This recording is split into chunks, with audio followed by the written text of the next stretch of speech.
The announcement came just after dawn, delivered through the Academy's all-channel neural broadcast system, which left a faint echo in the skulls of every cadet. The Predator avoidance drill would begin at 1400 Galactic Standard Time.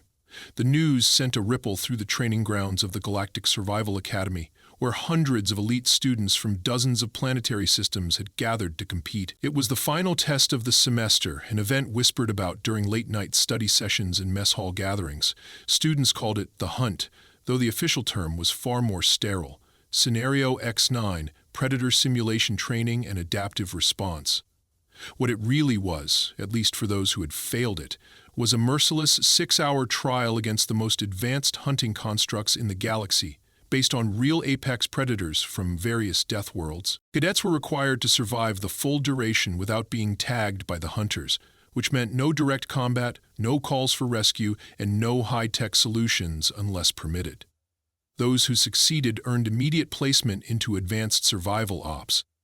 Those who failed usually left the academy within a cycle. The drill was legendary not just for its difficulty, but for its ability to humiliate the overconfident, and Emily Cross knew she had a target on her back even before her name appeared on the roster. She stood quietly at the back of the briefing hall, arms crossed over her academy-issue uniform, her face unreadable as a holographic sphere rotated in midair above the instructors. The simulated terrain was revealed: dense jungle, mixed elevation, tropical humidity, with randomized storm pulses and a temperature hovering around 37 degrees Celsius. Visibility would drop below 20 meters. The predators, biomechanical and coded to mimic intelligent hunting behaviors, were modeled after the Zoraxan stalker beasts, nocturnal apex hunters from the planet Moltar 5. They tracked movement, body heat, and even pheromone fluctuations. No one had ever survived all 6 hours without gear. Beside Emily, alien cadets murmured in anticipation.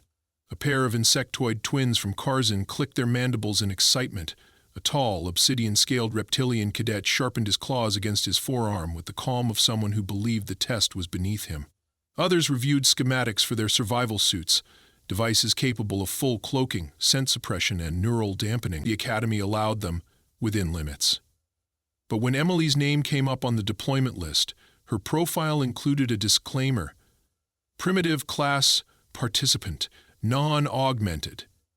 It wasn't even subtle. She'd heard it all before: primitive, death worlder, baseline. The words echoed in different forms wherever she went. Her being human wasn't a novelty anymore, but the Academy never let her forget that she came from a species with no exoskeleton, no chitin armor, no telepathy, and no built-in weaponry. Humans were, by galactic standards, vulnerable. But Emily knew something the others didn't. She had survived Earth. Not just modern Earth, but the wilderness. Her background wasn't from a polished city or a corporate-funded dome. She'd grown up in Alaska, in a family of rangers, hikers, and wilderness medics. By 15, she had learned to slow her heartbeat to remain undetected by wolves. At 17, she had spent an entire winter living off the land, armed with nothing but a knife and flint. She wasn't worried about the jungle. She was worried about being underestimated. Instructor Malvith took the floor, his massive head low and voice deep, the translator distorting it into something that barely resembled a human register.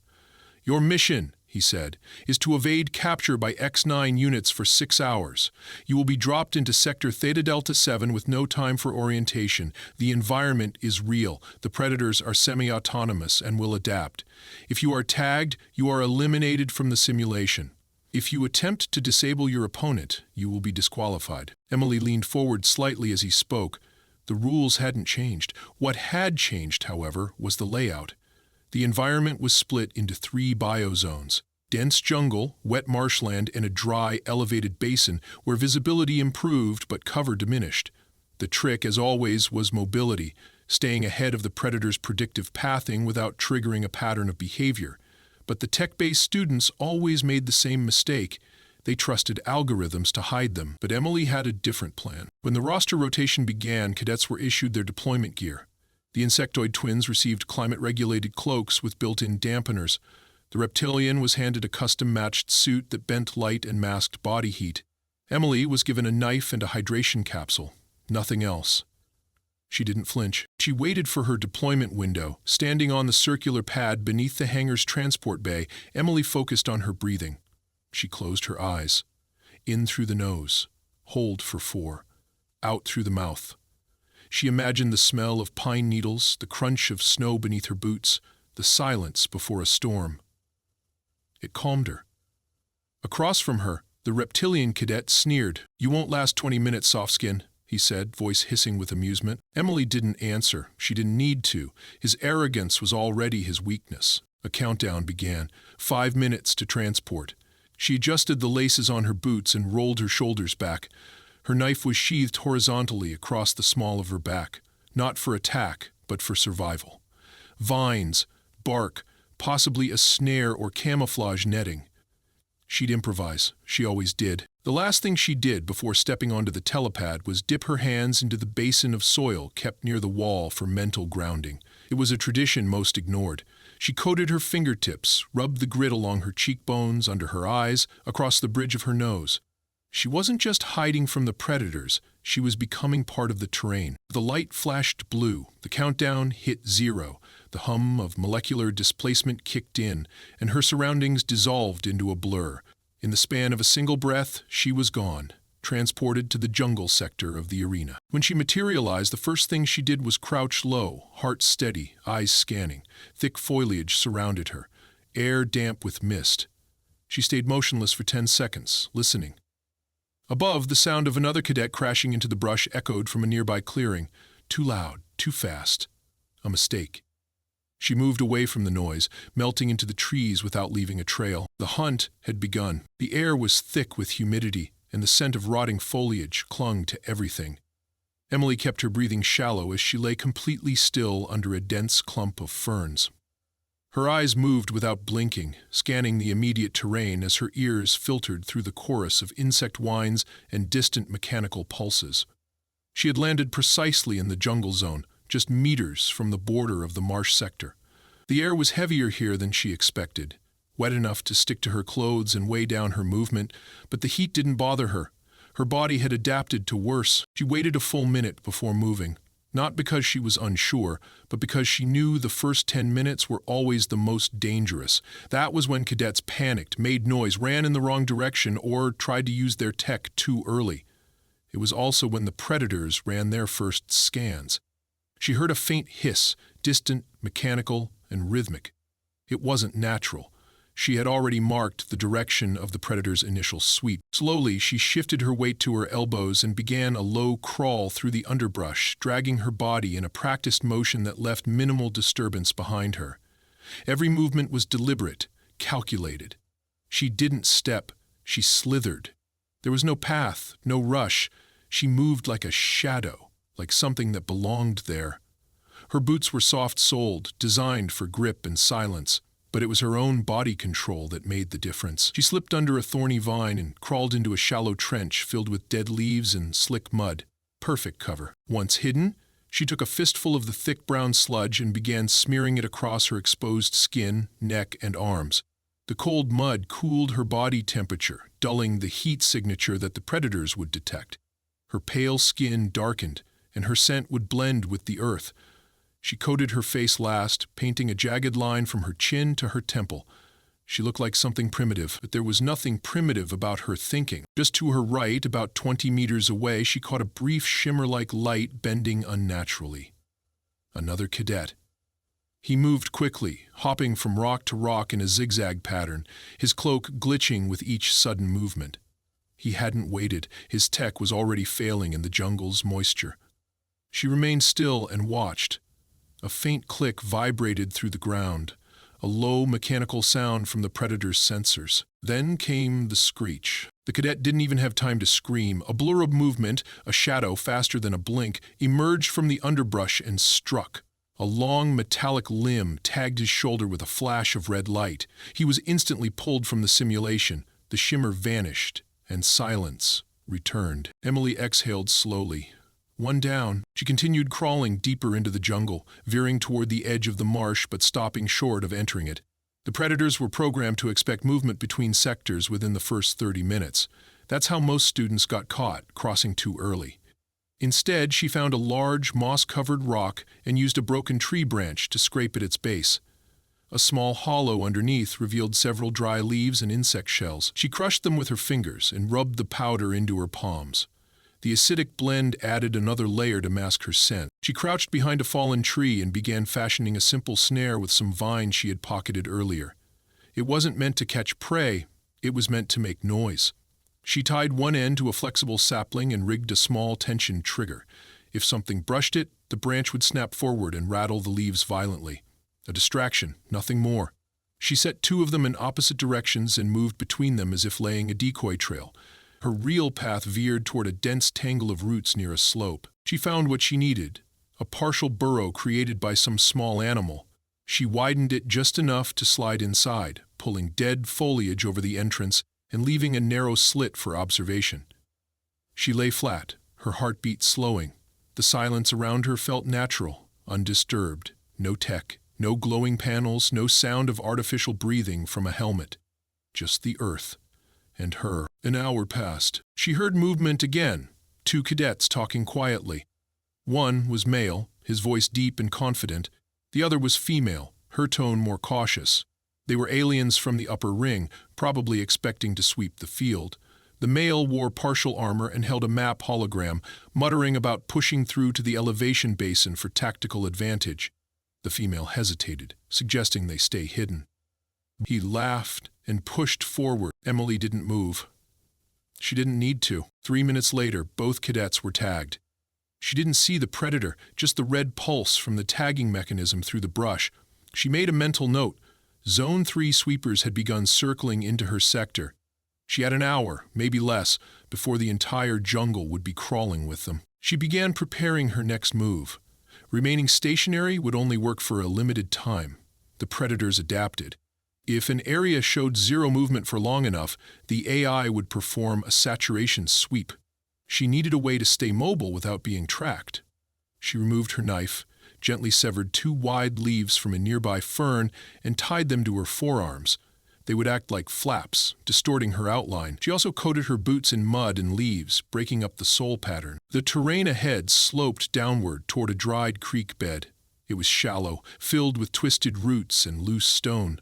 She descended carefully, not stepping on anything that might crack or snap. Her hands brushed along the ground, feeling for vibration. Nothing yet. She paused beneath an overhanging root and leaned her ear against the bark. That's when she heard it. The low purring hum of the predator's drone mode. It was gliding nearby, its sensors active. She crouched lower, barely breathing as the mechanical thrum passed overhead. Her entire body remained motionless even as tiny insects crawled across her arm. One of them bit her wrist, leaving a raised welt. She didn't flinch. The sound grew fainter. The predator had moved on. She waited 5 more minutes before emerging. The jungle light was shifting now, less green, more amber, a sign that artificial dusk was beginning. That would buy her more cover. But dusk also meant a change in predator behavior.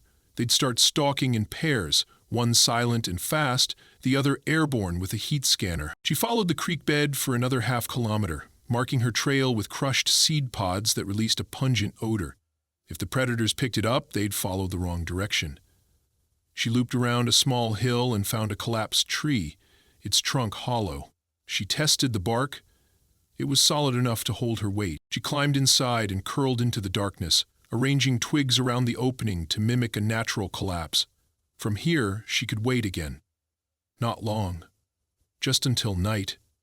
She'd move again then. When the air cooled and her body heat gave less away. As she closed her eyes and steadied her breath, she could hear the faint, distant screeches of more cadets being eliminated. Somewhere far away, someone panicked again. Somewhere else, someone ran. But not her. She waited. She endured. She survived. The trunk offered shelter from the artificial dusk, but Emily knew it wouldn't keep her hidden for long. The temperature had dropped by several degrees, signaling the Academy's shift to Phase 2 of the simulation. Instructors had warned the students during the preparatory sessions that dusk wasn't just a change in lighting.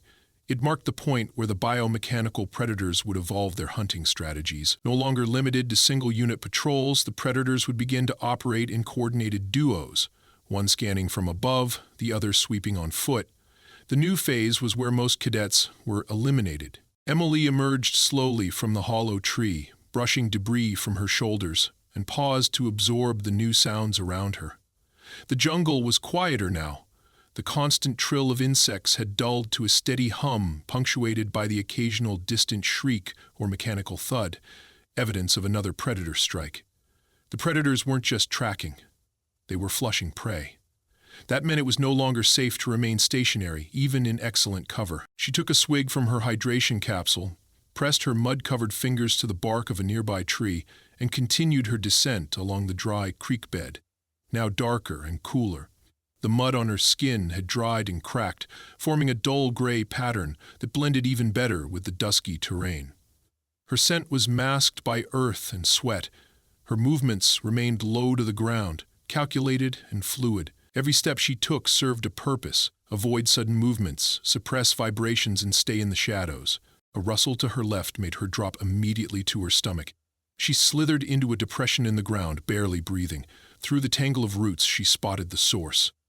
A student from the telecast caste, tall and four-limbed, with reflective skin and a glowing data visor. He was muttering to himself in his native dialect, switching between bursts of cloaking and sudden dashes from one tree to the next. His technique was erratic, panicked. He lacked control, and it showed in every step he took. His boots disturbed the undergrowth too much, snapping twigs and scattering birds into the air. She stayed still and watched. The predator had likely already detected him. Seconds later, a soft shimmer in the canopy above shifted, and a drone-like predator descended with chilling silence. It extended a long, retractable limb fitted with a glowing tip. The cadet froze, attempted to activate his cloak again, but the moisture had shorted the interface. He spun too late. The tag pulse hit the back of his neck, and he dropped, his body going limp as the simulation extracted him. Emily pressed her forehead against the dirt, suppressing her breath. The predator paused, scanning the area. Its primary lens rotated, adjusting to infrared, then electromagnetic. It hovered, then suddenly darted to the right, toward one of the noisemaker traps she had left earlier. She waited 30 more seconds before rising into a crouch and continued forward. As she moved, she began noting the trail markers that had once indicated the boundaries between sectors. The jungle here grew thinner. The terrain opened into a semi-cleared plateau dotted with flat boulders and sparse tree cover. This transition zone was dangerous, too exposed for stealth, but essential to reach the next safe area. The marsh beyond the ridge was silent, an ominous sign. The predators had likely driven the students into this natural choke point, trapping them against the elevation. Emily crawled behind a thick boulder and peeked over its edge. Below, in the natural basin formed by the jungle's gradual slope, she saw a scene of chaos. 4 cadets were pinned behind a cluster of fallen logs, arguing quietly.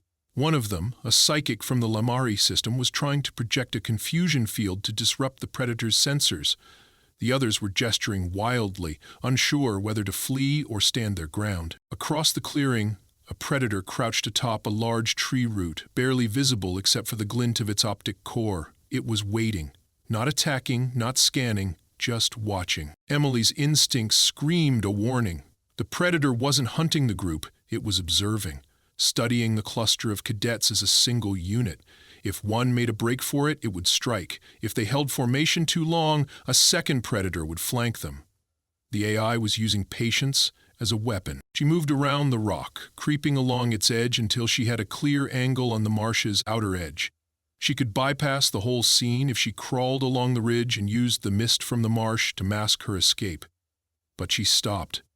Something in her pulled her back toward the cadets. She couldn't call out. Any sound would draw attention.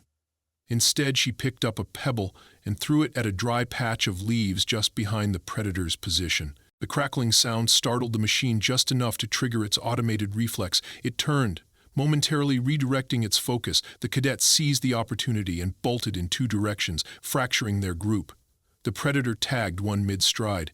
The others vanished into the jungle. Emily didn't wait to see who made it. She turned sharply and began crawling down toward the marsh edge, where reeds grew taller and the air turned dank. The thick mist clung to her clothing, soaking through to her back and arms. She moved deeper into the reeds until the jungle sounds were almost completely muffled. She found a small hollow between the roots of a large marsh tree and slid into it, her limbs aching from the tension. She allowed herself to breathe fully again, but only briefly. She knew she had less than 3 hours remaining. The jungle had become a chessboard, and the predators were no longer predictable.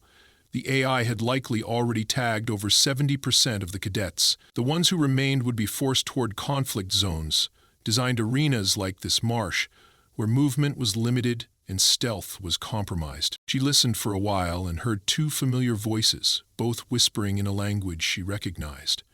Standard Galactic. One was male, older and methodical. The other was female, light-footed and quick.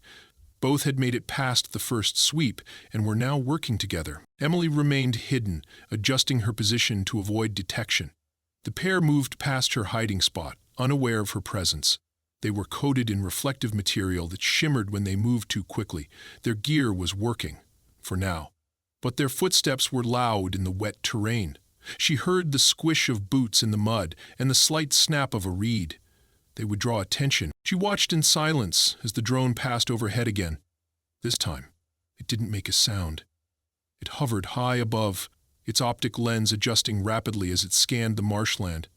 Then, as if pulled by a thread, it turned and descended toward the pair of cadets. The woman noticed first and pushed the male forward. He tripped. The predator swept low and fired a red pulse. The woman dodged left, sprinting for the reeds. The male froze, his mind overwhelmed by indecision. He was tagged instantly.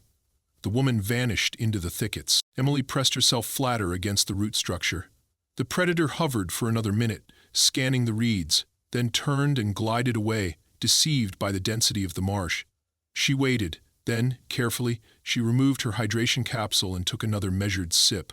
The water was lukewarm now, but necessary. Her mouth was dry, her breath shallow. She had to keep her strength for the final phase. She looked to the horizon, what little of it she could see through the trees, and estimated the time remaining. The simulated sun was nearly down. Full night would begin soon, and with it, a new layer of difficulty. Night predators moved differently, tracked differently.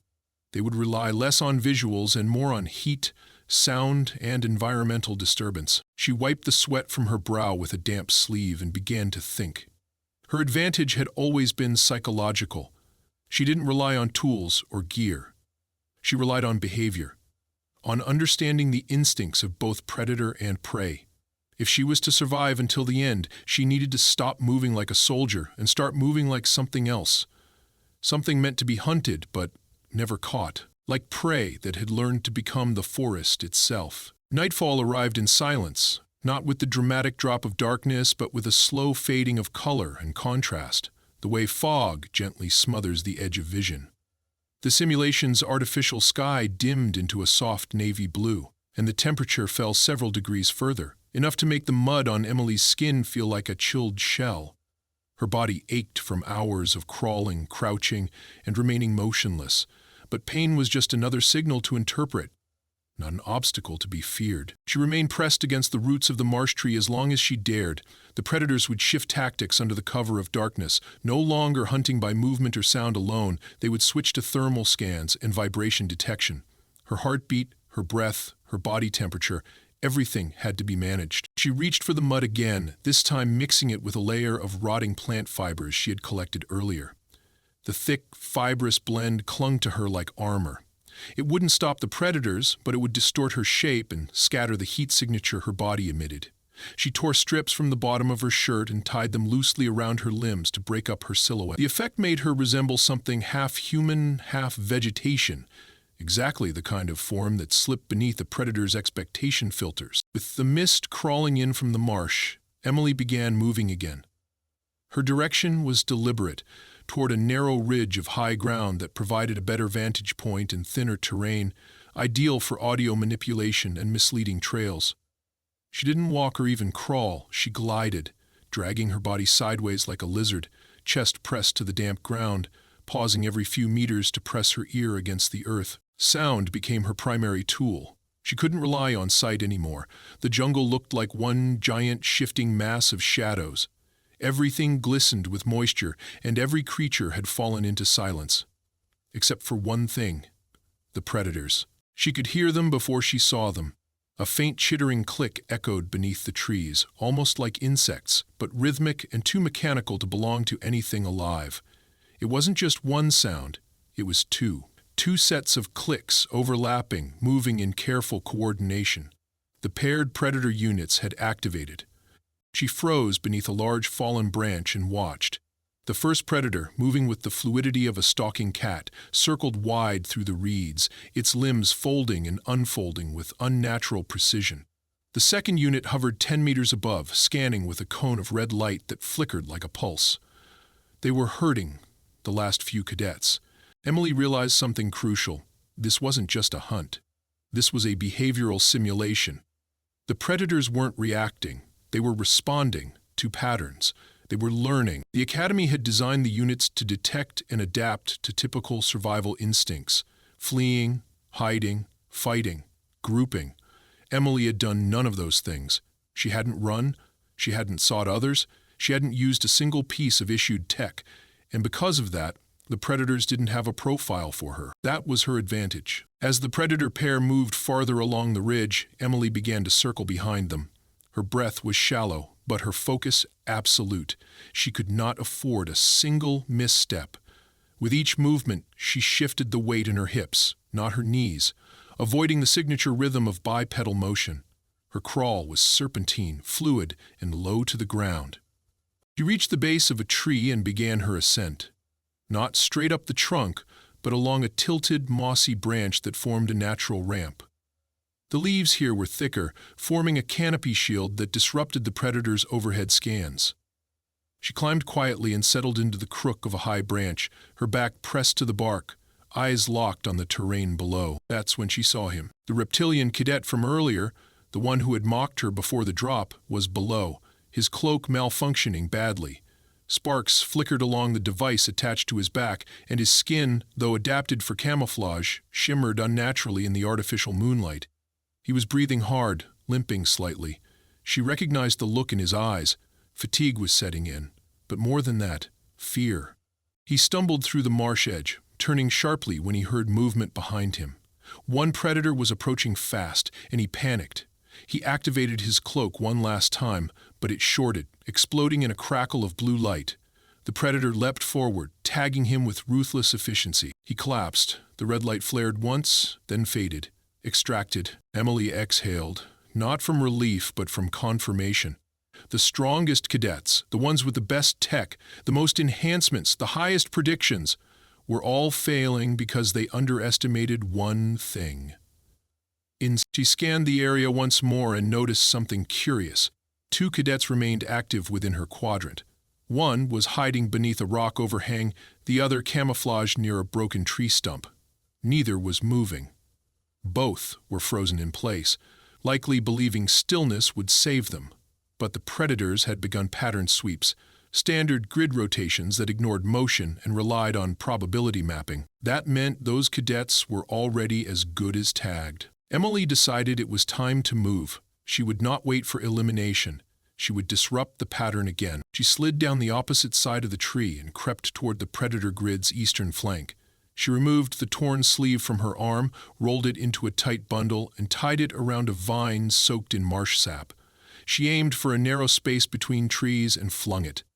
The sound was perfect, just enough to mimic a misstep or breathing. The predator turned, scanning that direction. The decoy had worked. While it moved off course, she crossed the grid line, pressing into the next sector. She was officially beyond the predicted cadet perimeter. For the first time in hours, the simulation registered her as an anomaly. From the observation center high above the jungle, the instructors noticed. A red marker blinked on the edge of the command display. Unusual movement not accounted for by the simulation's internal predictive model. One of the senior trainers leaned forward. "Who's that?" he asked. The assistant adjusted the feed and pulled up the identifier. "Cadet Cross," she said. "Human class." There was silence, then a slow nod. "She's not hiding," he said. "She's not evading. She's reprogramming the hunters without touching a single circuit." Back on the ground, Emily stopped beneath a collapsed tree and used a stone to carve a shallow channel in the mud. It would look like a predator drag mark. She followed it up with handprints in the opposite direction, creating a false trail. She moved ahead and climbed into a hollow tree, pulling the foliage around her to cover the entrance. She waited. 10 minutes passed. A predator moved in, following the wrong trail. It swept left. She was behind it, watching. She didn't smile. She didn't gloat. She breathed in the wet bark and the cold air and let herself become the forest again. She was no longer just surviving. She was leading the simulation without a word. Time stretched thin as the simulated night deepened. The predators had recalibrated again. Emily could tell, not by any sound or visible sign, but by the shift in their rhythm. Their patrols became tighter, more surgical. They were no longer sweeping or chasing. They were hunting in precise spirals, tightening the radius around the few remaining cadets, like invisible nooses. She understood the change instinctively. The simulation had now entered its final phase, where remaining participants were pushed toward forced confrontation, not by direct threat, but by psychological compression. Each route forward was either more exposed or more dangerous. It was an elegant trap. Emily didn't panic. She sat quietly within the hollow trunk she had taken shelter in and waited for the last set of thermal scans to pass. Her heartbeat remained steady, low. She had trained her body to respond to tension like a coiled rope, not a live wire. Her muscles stayed loose, her breathing shallow. She had not been tagged. She had not been flushed. She was still inside the game. Above the canopy, 2 instructors monitored her vitals. One turned to the other and whispered something inaudible through the surveillance dome. She could not hear them, of course, but she knew they were watching her now. She had moved beyond their expectations. She was no longer just a human cadet in the survival simulation.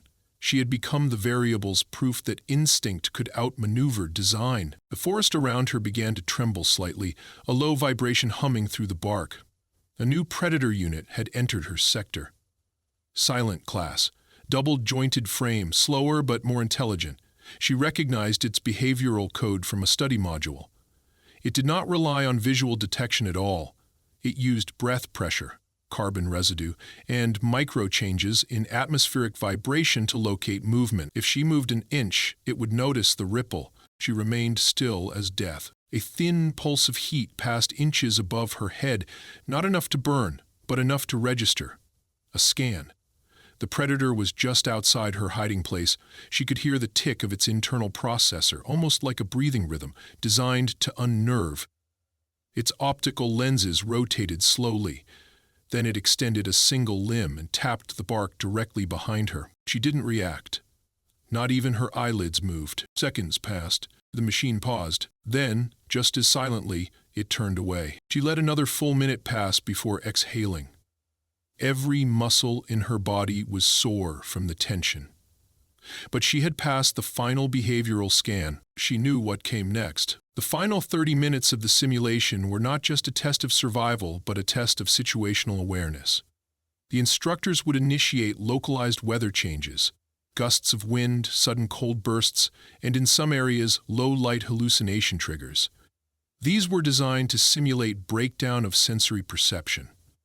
Students would question what was real, what was imagined, and whether staying hidden was still the best choice. Emily had prepared for this as well. She stood slowly, carefully wiping away the plant matter from her legs and arms. The mud had dried, and the woven reeds she had tied around her limbs now looked like the skin of some half-formed creature.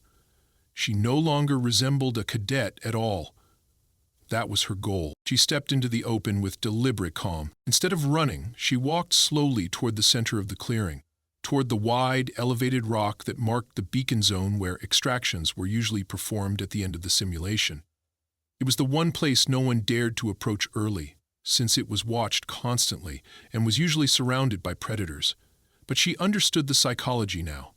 The predators had learned her pattern, which meant they would expect her to stay hidden until the final second. Walking directly into the extraction zone would disarm that expectation.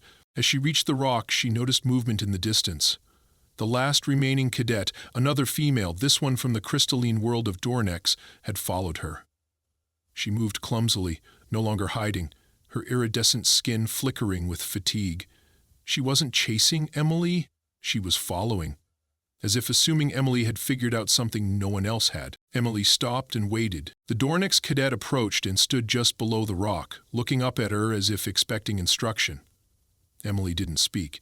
She simply pointed to the left, toward a patch of dark ferns. The cadet nodded and moved silently into position. Emily returned her gaze to the tree line. The predators were circling again. She could sense them watching. She stepped up onto the flat surface of the rock, then knelt. Not in surrender, in presence. A low beep sounded. Simulation timer, 5 minutes remaining. It's been 4, then 3. At 2 minutes, a predator unit broke from the trees. It paused on the edge of the clearing, scanning her openly. She didn't move. The Dornick's cadet remained hidden, heart pounding. 1 minute. The predator advanced. She kept her eyes on it, but her body language never shifted. She was not a threat. She was not prey. She was a part of the system now. At 10 seconds, the predator stopped just before the rock. Its sensor blinked yellow, then green. The final signal sounded. Simulation ended. The jungle dissolved. The clearing faded into a neutral gray room surrounded by soft light and humming servers. The predator deactivated and retreated silently into a wall-mount pod. Emily stood slowly, her knees stiff but stable. The Dornick's cadet stepped out from behind the fern simulation and blinked in confusion. A voice echoed from above. Cadet Emily Cross. Uninterrupted survival. No tech, no trace. Unprecedented behavioral manipulation of hunter units. Another voice cut in. Recommendation. Advanced tactical placement.